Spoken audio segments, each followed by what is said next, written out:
오늘 우리에게 주시는 하느님의 말씀은 에스겔 47장 6절에서 12절의 말씀입니다. 구약성경 1227면에 있습니다. 다 찾으신 줄 알고 제가 봉독하겠습니다. 그가 내게 이르시되 인자야 내가 이것을 보았느냐 하시고 나를 인도하여 강가로 돌아가게 하시기로 내가 돌아가니 강 좌우편에 나무가 심이 많더라. 그가 내게 이르시되 이 물이 동쪽으로 향하여 흘러 아라바로 내려가서 바다에 이르리니 이 흘러내리는 물로 그 바다의 물이 되살아나리라. 이 강물이 이르는 곳마다 번성하는 모든 생물이 살고 또 고기가 심이 많으리니 이 물이 흘러 들어감으로 바닷물이 되살아나겠고 이 강이 이르는 각처의 모든 것이 살 것이며 또 이 강가에 어부가 설 것이니 엔게디에서부터 에네글라임까지 그물 치는 곳이 될 것이라. 그 고기가 각기 종류를 따라 큰 바다의 고기같이 심이 많으려니와 그 진펄과 갯벌은 되살아나지 못하고 소금 땅이 될 것이며 강 좌우 가에는 각종 먹을 과실나무가 자라서 그 잎이 시들지 아니하며 열매가 끊이지 아니하고 달마다 새 열매를 맺으리니 그 물이 성소를 통하여 나옴이라. 그 열매는 먹을 만하고 그 잎사귀는 약재료가 되리라. 아멘.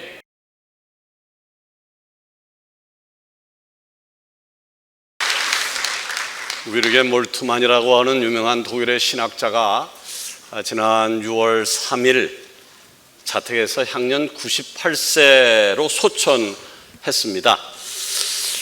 이분의 사망 소식은 독일은 물론이고 한국을 비롯해서 전 세계의 긴급 뉴스로 전해졌습니다. 왜 한 사람의 죽음이 전 세계의 긴급 뉴스로 전해진 것일까요? 그만큼 유명했고 또 선한 영향력을 엄청나게 행했던 사람이었습니다. 이분은 원래부터 기독교 신앙을 갖고 있지는 않았습니다. 그러다 2차 세계대전이 일어났고 독일군에 징집돼서 전투를 하다가 영국군의 포로가 되었습니다.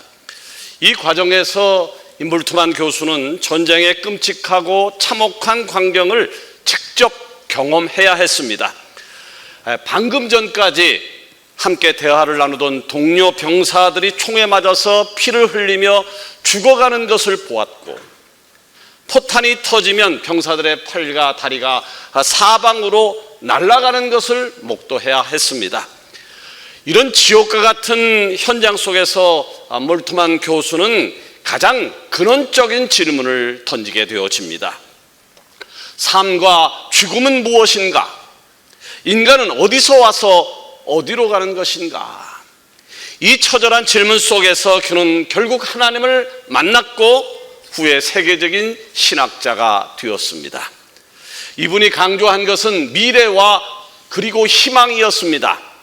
희망의 신학이라고 하는 책은 그를 세계적인 스타 학자로 만들었는데 몰트만 교수는 그 책에서 이렇게 말을 합니다. 기독교 신앙은 온전하고 완전한 확실한 희망이다.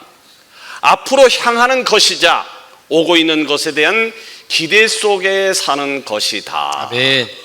몰트만 교수는요, 전쟁과 포로 생활이라고 하는 참혹한 환경 속에서 희망과 소망으로 다가오는 하나님을 발견했던 것입니다. 본문에서 우리는 전쟁 포로로 잡혀왔지만 그 속에서도 희망과 소망으로 다가오는 하나님을 비전을 받던 에스겔 선지자를 만나게 되어 아칩니다. 전쟁 포로였던 에스겔은 강가에서 앞으로 이루어질 하나님의 미래와 비전을 보았습니다. 이 시간 포로로 잡힌 에스겔이 강가에서 보았던 미래의 비전이라고 하는 것은 무엇이고 또 이 속에서 우리 서강 공동체가 가져야 할 비전은 무엇인지에 대해서 함께 나누려고 하는데 하나님 음성을 듣는 축복의 시간이 되기를 원합니다. 아멘. 강가에서 포로 에스겔이 본 비전은 무엇이었나요? 첫 번째는 모든 것이 살아나는 회복의 비전이었습니다. 네. 에스겔서 47장 1절을 보면 에스겔 선지자는 하나님의 영에 이끌려서 한 비전을 보게 되어 아칩니다. 예루살렘 성전이 여기에 있습니다. 예루살렘 성전이 있고 그 성전 밑에서 물이 콸콸콸 흘러내리고 있습니다. 그러더니 이 물은 점점 불어나서 얼마 후에 큰 강이 되어집니다. 8절에 하나님은 에스겔 선지자에게 이렇게 말씀하십니다. 그가 내게 이르시되 이 물이 동쪽으로 향하여 흘러 아라바로 내려가서 바다에 이르리니 이 흘러내리는 물로 그 바다의 물이 되살아나리라. 아멘. 여기서 아주 중요한 것이 있습니다. 아주 중요한 것은 지금 이 비전을 보고 있는 에스겔은 예루살렘에 있지 않았다는 거예요. 예루살렘에 있지 않고 포로 신세가 되어서 바벨론 나라의 그발이라고 하는 강가에 있습니다. 예루살렘에서 그발강까지 거리는 약 938km였습니다. 지금 우리 교회에서요 부산역까지의 거리를 체크해 보니까 413km더라고요. 그러니까 예루살렘에서 그발강까지는 굉장히 먼 거리였다라고 하는 말입니다. 에스겔은 예루살렘에서 938km나 떨어진 곳에서 지금 예루살렘 성전에서 흘러나오는 강물의 비전을 보고 있는 겁니다. 더군다나 이때 예루살렘 성전은요 전쟁으로 파괴되어서 무너져 있었고 예루살렘에 살던 대부분의 사람들은 포로가 되어서 바벨론으로 끌려갔었습니다. 그런데 이런 생각하기도 싫은 무시무시한 참혹한 현실 속에서 하나님은 에스겔에게 앞으로 다가올 미래의 소망과 비전을 보여주신 것입니다. 성전에서 흘러내린 물이 강이 되어서 광야를 적시고 바다로 흘러갑니다. 그러자 생명력이 없었던 바다가 다시 살아납니다. 이것이 바로 에스겔이 본 비전의 첫 장면이었습니다. 아멘. 구절을 읽다 보면요 이 회복의 비전은 더 확장되어서 설명을 하고 있습니다. 이 강물이 이루는 곳마다 번성하는 모든 생물이 살고 또 고기가 심히 많으리니 이 물이 흘러 들어가므로 바닷물이 되살아나겠고 이 강이 이르는 각처에 모든 것이 살 것이며. 아멘. 무슨 말입니까? 강물이 흐르는 곳마다 번성할 것이다. 아멘. 모든 생물이 살아날 것이다. 아멘. 각처의 모든 것이 살 것이다라고 하는 아멘. 것입니다. 저는요 오늘 강가에서 에스겔 선지자가 보았던 이 위대한 회복의 비전을 우리 서강의 공동체도 같이 보기를 원합니다. 아멘. 그리하게 되어지면 우리 서강교회에서 흘러내리는 복음의 강물이 흘러서 가른동을 넘어 은평도를 넘어 아멘. 서울 전국 5대양 6대주를 살리는 역사가 일어날 줄로 믿습니다. 아멘. 예수님은요 요한복음 7장 37절에서 38절에 이런 말씀을 하셨습니다. 누구든지 목마르거든 내게로 와서 마시라. 나를 믿는 자는 성경의 이름같이 그 배에서 생수의 강이 흘러나리라. 아멘. 자, 여기에 예수님 오시기 500년 전에 에스겔 선지자가 봤던 강물의 비전이라고 하는 것이 무엇인지에 대해서 설명을 하고 있습니다. 바로 이 비전은 예수님을 믿는 모든 자가 누리는 회복의 축복인 것입니다. 아멘. 강물이 메마른 대지를 살리는 것처럼 빈들의 마른 물같이 시들은 모든 영혼과 육체를 일으켜 세우는 생명의 축복이 된다라고 하는 것입니다. 아멘. 오늘도 사랑하는 우리 서강의 공동체가 강가에서 에스겔 선지자가 보았던 이 회복의 비전을 가슴에 품고 미래를 향해서 달려나가는 소망이 있기를 원합니다. 아멘. 두 번째로 에스겔 선지자가 강가에서 보았던 이 비전은 사명자를 세우는 사명의 비전이었습니다. 사명자를 세우는 사명의 비전이었습니다. 10절 말씀을 보실까요? 거기 보니까 이 강가에 어부가 설 것이니 엔게디에서부터 에네글라임까지 금을 치는 곳이 될 것이라. 그 고기가 각기 종류를 따라 큰 바다의 고기같이 심히 많으려니와. 아멘. 이 강에 누가 선다고 그랬나? 이 강에 누가 선다고요? 어부가 설 것이다. 강가에 어부가 설 것이다라고 하는 비전은 하나님이 이루실 위대한 역사의 주체를 말하고 있습니다. 다시 말해서 누가 생명을 살리는 역사를 이끌고 갈 것인가? 누가 생명을 살리는 이 역사를 이끌고 갈 것인가? 라고 하는 것. 자, 본문은 그 주체를 어부라고 말하고 있습니다. 자, 그러면 이 어부, 죽어가는 생명을 살리는 주체되는 이 어부가 누구입니까? 예수님은요, 구약의 모든 예언의 완성인데 갈릴리에서 처음 공생의 사역을 시작하셨습니다. 그때 예수님께서 가장 먼저 하신 일이 뭔가요? 바로 사명자를 부르신 일이었습니다. 아멘. 사명자를 부르셨습니다. 갈릴리 해변에서 고기 잡던 베드로와 그의 형제 안드레에게 찾아가서 마가복음 1장 17절에 이렇게 말씀하셨습니다. 나를 따라오라. 내가 너희로 사람을 낚는 어부가 되게 할 것이다. 아멘. 나를 따라오라. 내가 너로 사람을 낚는 어부가 되게 할 것이다. 자, 에스겔 선지자가요, 비전 가운데 보았던 그 어부는 예수님이 사명자로 부르신 자를 뜻하는 겁니다. 그러게 오늘 이 시간에 서강 공동체 안에서 함께 예배하고 함께 찬양하고 함께 기도하고 미래를 향해 나가는 우리 모두가 예수님이 부르신 자, 사명자임을 믿으시기를 바랍니다. 아멘. 1994년 미국에서 한 청년이 있었는데 잘 나가던 직장에 사표를 던졌습니다. 자, 그 청년이 다녔던 회사는 미국 금융계를 좌지우지했던 월가의 투자은행이었기 때문에 부모를 비롯한 그에 가까운 모든 사람들이 이 청년을 향해서 바보 같은 짓을 했다라고 야단을 쳤습니다. 그러나 이 청년은 앞으로는 인터넷 시대가 올 것이라고 하는 미래를 봤습니다. 그리고 물건을 사고 팔고 음악을 듣고 영화를 듣는 것 등 인간의 모든 생활이 인터넷을 통해서 이루어질 것이라고 하는 것에 확신을 합니다. 예, 그는 $20를 모아서 인터넷에 작은 온라인 서점을 만듭니다. 직원이 있었던 것도 아니었고요, 반듯한 사무실이 있는 것도 아니었습니다.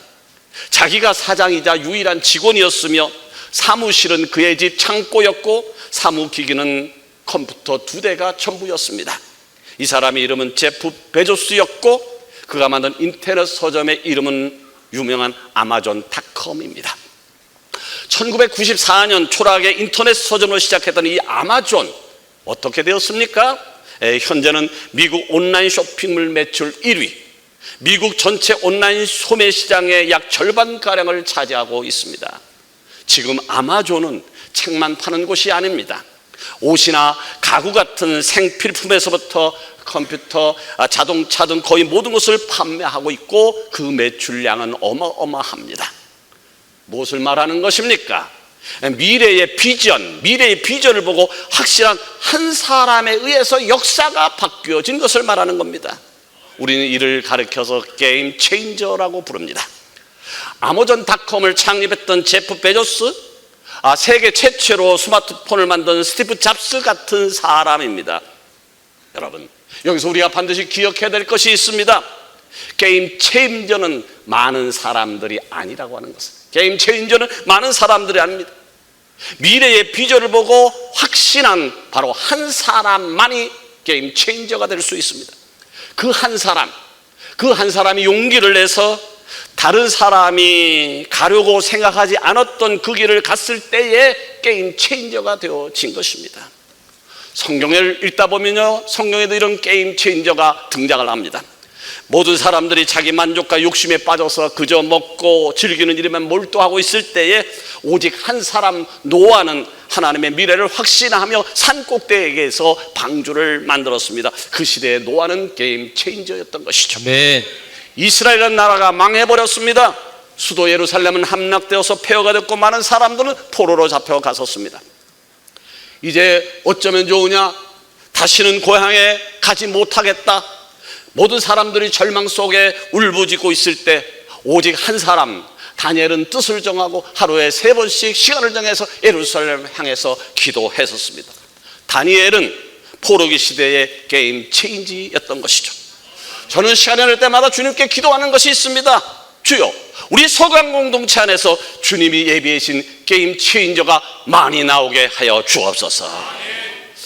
오늘 에스겔의 비전을 보면 먼저 모든 것을 살리는 강물이 등장을 합니다.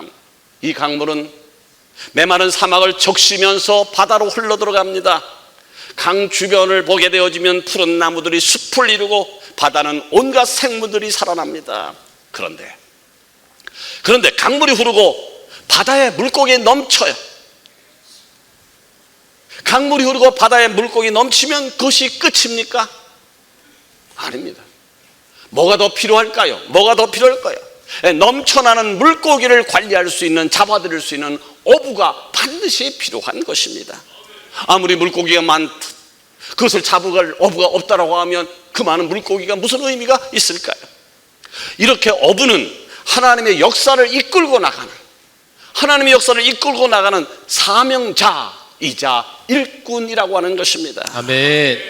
예수님께서는 사람을 낚는 어부로 바로 여러분을, 저를 부르신 것이고, 서강교회는 어부들이 배를 정박하는 항구와 같습니다. 그 서강교회라는 항구에서 배를 준비하고 그물을 준비하고 세상이라는 바다를 향하여 출항하는 것입니다.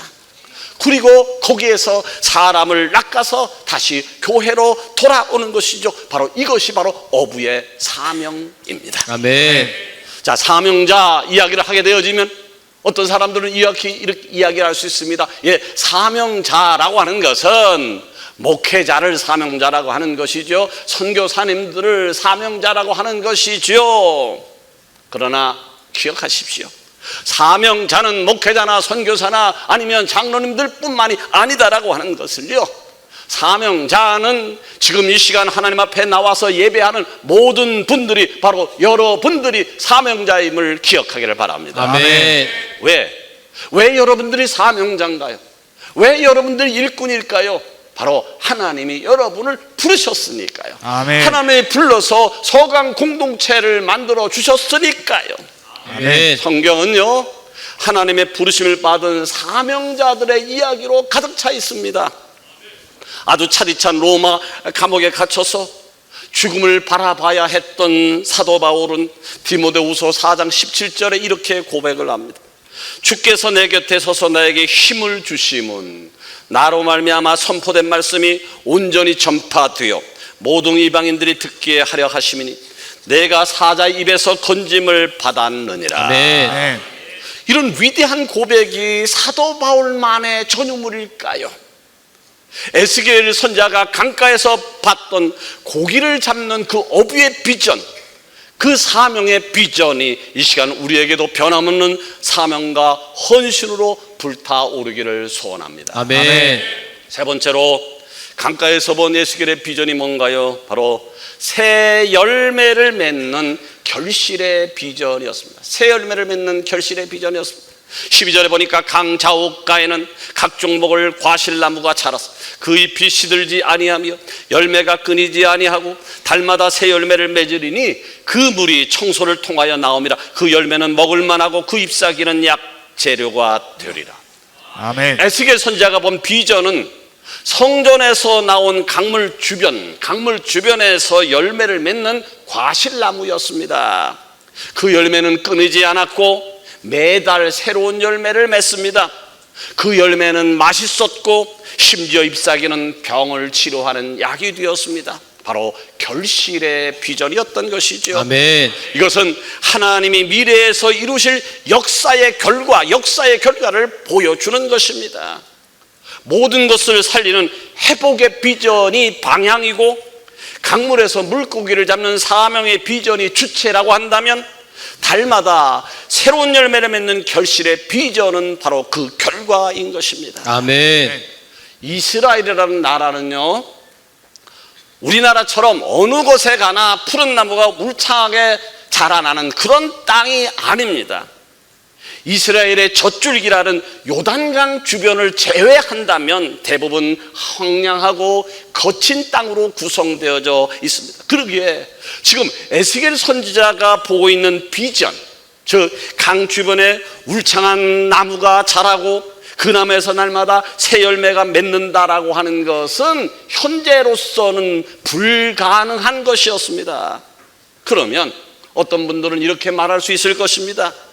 현실에 존재하지도 않는 것을 있다고 하니까 그것은 거짓말이군, 헛개비를 보았군. 그런가요? 여러분 그렇다고 생각하십니까? 아닙니다. 비전이 뭡니까?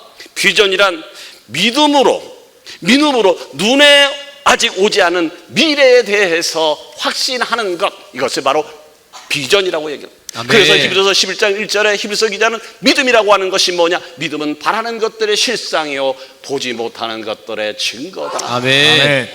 에스겔 선지자가 본 새 열매를 맺는 과실나무, 새로운 열매를 맺는 과실나무는 분명 현재는 존재하지 않아요. 지금은 아무것도 없지만 미래에서 약속과 소망으로 다가오는 현실이기 때문에 그것이 바로 하나님의 축복이라고 하는 것입니다.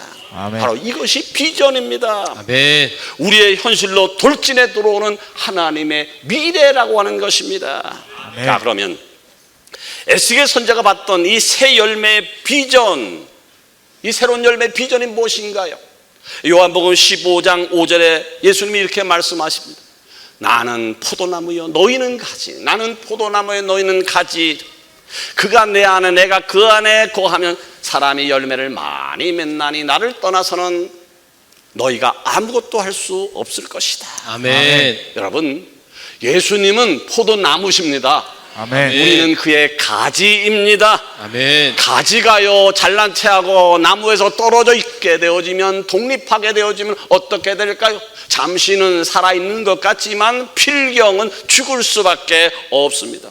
그러나 여러분, 포도나무에 힘들지만 어렵지만 붙어 있게 되어지면, 때가 되어지면, 견디게 되어지면 주렁주렁 열매가 달리는 줄로 믿습니다. 아멘. 나폴레옹은 이런 얘기를 했습니다. 승리는 가장 끈기 있는 사람에게 돌아올 것이다. 발명왕 에디슨은 인생에서 실패한 사람의 대부분은 성공이 눈앞에 왔는데도 모르고 포기한 사람이다. 우리 교회는 이제 3주 남았습니다만 7월 7일 2부 예배 시간에는요, 헌당 3주년 기념 감사 예배와 제11차 서강교회 경사난례가 있어서 이를 준비하고 있습니다. 헌당이 뭡니까? 헌당은 부채 없이 빚도 없이 하나님 앞에 온전히 드렸다라고 하는 것을 헌당이라고 이야기를 합니다. 우리 교회는 3년 전에 모든 부채를 정리하고 이 성전을 온전히 하나님께 드리는 감사 예배를 드렸습니다. 너무 귀한 일이죠. 너무 감사할 일이고 감격할 일입니다. 서강교회 경사난례의 주인공은 우리 교회를 10년, 20년, 30년 동안 근속하신 분들을 축하해 주는 자리입니다. 30년 동안 별의별 일이 다 있었을 텐데, 섭섭할 일도 화날 일도 다양했을 텐데도 불구하고 30년을 이 교회를 지켰다라고 하는 것 쉬웠을까요? 결코 그렇지 않습니다. 귀한 열매입니다. 20년간 군속했다라고 하는 것 아름다운 열매입니다. 10년 군속했다고 하는 것 소중한 열매입니다. 왜요? 신앙의 결실을 맺었기 때문입니다. 아멘. 요한복음 15장 8절에 보니까 너희가 열매를 많이 맺으면 내 아버지께서 영광을 받을 것이요 너희는 내 제자가 되리라. 아멘. 아무나 제자가 되는 게 아니에요. 아무나 제자가 되는 것이 아니라, 제자 훈련 받았다고 제자가 되는 것이 아니라, 너희가 열매를 많이 맺을 때에 하나님의 영광을 받으실 것이고 하나님의 영광을 나타내는 자만이 내 제자가 될 수 있다라고 하는 말씀입니다. 아멘. 여기에 우리가 열매를 왜 맺어야 되는 궁극적 목적이 나옵니다. 우리가 열매를 맺는 목적이 뭐라고요? 하나님께 영광을 나타내기 위하여. 아멘. 왜 우리가 전도의 열매를 맺어야 될까요? 왜 우리가 헌신의 열매를 맺어야 될까요? 바로 하나님께 영광을 나타내기 위하여. 아멘. 내 이름을 알리고 내 명을 높이기 위해서 열매를 맺는 것이 아니라 하나님께 영광을 나타내기 위해서 열매를 맺어야 할 줄로 믿습니다. 아멘. 이제 말씀을 맺으려고 합니다. 예수님이 이 땅에 오시기 약 500년 전, 에스겔 선지자는요, 바벨론 강가에서 하나님이 주시는 미래의 부전을 보았습니다. 현실의 모습은 어땠나요? 성전은 파괴되어졌고 황폐되어졌지만 성전에서 흘러나와 광야를 적시는 강물을 보았습니다. 그 강물은 어땠나요? 바다의 모든 생물을 살렸습니다. 어부를 세웠고 어부는 풍성한 수확을 올렸습니다. 그리고 달마다 새롭게 열리는 과실나무의 실과를 봤습니다. 무엇입니까? 무엇을 의미하는 걸까요? 미래에 다가오는 하나님의 축복의 비전이었던 것입니다. 미래가 보이는 우리 서강의 공동체도 이 하나님의 축복의 비전으로 가득 차야 할 줄로 믿습니다. 아멘. 아멘. 모든 것을 살리는 회복의 비전, 사명자를 세우는 사명의 비전, 아멘. 새 열매를 맺는 결실의 비전을 우리 모두가 함께 바라보기를 살아 역사하시는 예수님의 이름으로 축원합니다. 아멘. 기도하십시다.